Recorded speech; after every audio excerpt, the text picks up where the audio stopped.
I heard a young man speaking about Brexit during the campaign before the referendum on Question Time, and I remember this because it really struck me as something that I recognise in many voters. He said, "We don't need the EU, we have the Commonwealth. They love our Queen, they are there to serve us. If we leave the EU, we will be able to trade with them and we won't need Europe as much."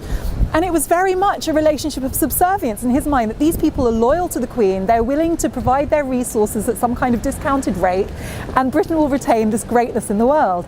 Let's not forget what Imperial Britain was. It was built on a white supremacist agenda. I don't say that as some kind of crazy conspiracy theorist, it's just the fact. If you look at the most senior politicians during the Empire, they said, "We are the English, a white race, we have a civilizing power throughout the world. We are here to spread Christianity and European civilization and British ideas." And the idea that the Empire was some kind of benevolent Edwardian NGO that just built schools and hospitals out of the goodness of its heart has somehow managed to take hold. To me, it's one of the greatest crimes of this post-fact era. The narrative is a very specific one, that we should continue to exploit those relationships without allowing people to come to this country, especially people who are visible minorities, people who are of different faiths, different colours, different races.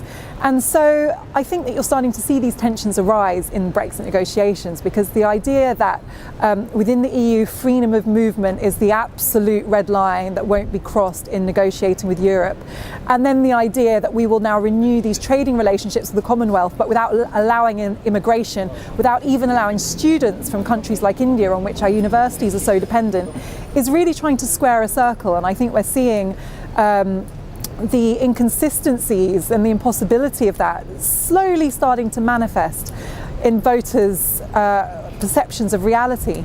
But politicians have not been honest. There are so many inaccuracies, so many lies on both sides, but especially to me on this narrative about immigration in the referendum campaign. And it's inevitable that those cracks will start to show.